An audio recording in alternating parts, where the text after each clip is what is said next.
Assalomu alaykum. Bizni ko'rib turgan, eshitib turgan barchaga salomlarimiz bo'lsin. Xudo xohlasa, bugun 6-sinfning 19-mavzusi shakli o'zgargan novdalarni o'tamiz, tushunib olamiz. Qani bo'lmasam ketdik. Bu mavzuda nimalarni ko'ramiz? O'simliklar evolyutsiya jarayonida novdalar va barglar qanday holatda muhitga moslashgan? Ya'ni shakllarni qanday o'zgartirgan? Va ularni shakli o'zgarishi aynan nimalar uchun kerak bo'lgan va bu shakl o'zgarish nimaga moslashgan? Ya'ni qanaqangi vazifa bajaradi aynan shakli o'zgarish? Shularni bugun darsimizda ko'rib chiqamiz. Hammamiz oldimizga daftar ruchka olamiz va daftarning o'rtasiga novdalarning shakl o'zgarishi deb yozamiz. Novdalarning shakli o'zgarishi deb yozganimizdan so'ng u joydan ikkita ko'rsatkichlar chiqaramiz va birinchi tomoniga nima yozamiz? Yer usti shakli o'zgargan novdalar. Ikkinchi tomoniga yer osti shakli o'zgargan novdalar deb yozamiz. Va yer osti shakli o'zgargan novdalarga aynan mana shular kirishligini yozamiz. Ya'ni piyozbosh, tugunak va ildizpoya. Ya'ni yer osti shakli o'zgargan novdalarni pastiga 1 qilib turib piyozbosh, 2 ga tugunak, 3-siga aynan ildizpoya deb turib yozamiz. Hop, piyozboshni hamma ko'rgan. O'zimizda iste'mol qiladigan piyozlar aynan shakli o'zgargan yer osti novdadir. Ya'ni novdani shakli o'zgarishi. Tugunakni kim ko'rgan desa, buni ham hamma ko'rgan. Sababi kartoshka. Biz iste'mol qiladigan kartoshka bu shakli o'zgargan yer osti novda. Ildizpoyachi.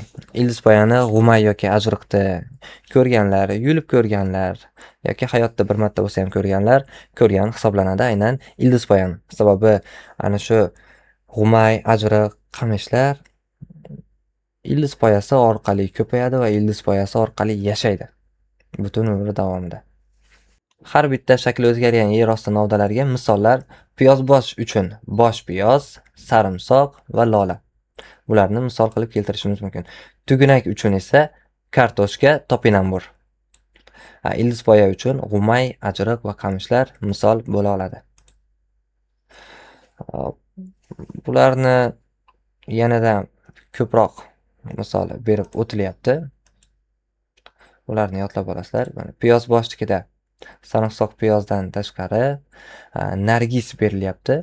Ildizpoyada esa g'umay, qamish, ajriq, yalpiz, gulsafsar, shirin miyalar misol qilib keltirilyapti. Kraxmal va yod testi. Kraxmal odatda kraxmalga yod desa, uning rangi ko'karadi. Kartoshkamizning tarkibida esa 20% dan ortiq kraxmal bor va kraxmal borligini isbotlashligimiz uchun kartoshkani kesib, unga yod tekkizishligimiz o'zi kifoya qiladi. Buni 6-sinfda 5-mavzusida aytib o'tgandik. Shuning uchun kelinglar bugun bunga ko'proq to'xtalmaylikda, keyingi slaydga o'taylik. Keyingi slaydimizda shakli o'zgargan yer usti novdalar. Yer ostisiga yozgandik 3 tani. Piyozbosh, tugunak va ildizpoyani yozgandik. Endi yer ustisiga 3 ta yozamiz, aniqrog'i 4 ta yozamiz. Birinchisi jingalak, ikkinchisi gajak, uchinchisi tikan. To'rtinchisi gul. Biz ko'rgan gullarni hammasi oldin novda bo'lgan, endilikda o'zini shaklini o'zgartirib, ana shu gul shakliga kelgan. Shakli o'zgargan yer usti novdalarga shu to'ralasi bo'ldi. Endi jingalakka nima kiradi?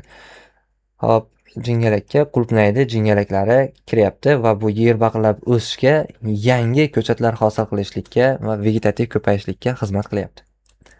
Gajaklarchi.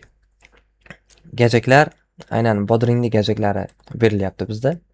Bu bodring ekib ko'rganlar bo'lsa, bodringlar gajagi yordamida ilashib o'sadi. Ya'ni yuqoriga qarab ilashib o'sadi. Xuddi uzum, tokka o'xshab. Tikanlar nima uchun kerak? O'txo'r hayvonlar aynan ana shu o'simlikni yemasligi uchun o'zini o'zi himoya qiladi. Ana endi shakli o'zgargan barglar. Barglar ham o'zlarining shaklini o'zgartira oladi va ular quyidagi 3 turga bo'linadi. Tikanlar, gajaklar, jingalaklar. Mana shu uchalasi bu yerda bargda zaxira ozuqa modda to'planishiga nisbatan sersuv barglar ham keltirib o'tilgan. Tikanlarga kaktus tikani hamma ko'rgan. Kaktus tikani ham cho'ldagi va o'zimizdagi o'txo'r hayvonlardan o'zini himoya qilish vazifasini bajarsa, ikkinchi tomondan quyoshdan kelayotgan nurlarni kamroq qismini o'ziga ushlaydida, kamroq suv bug'latish vazifasini ham bajaradi. Zirk va akasiyada ham xuddi shu holatda o'zini vazifasini bajaradi. Gajaklar no'xat va loviyada mavjud. Bundan tashqari ko'plab dukkakdosh bo'lgan o'simliklarda mavjud hisoblanadi.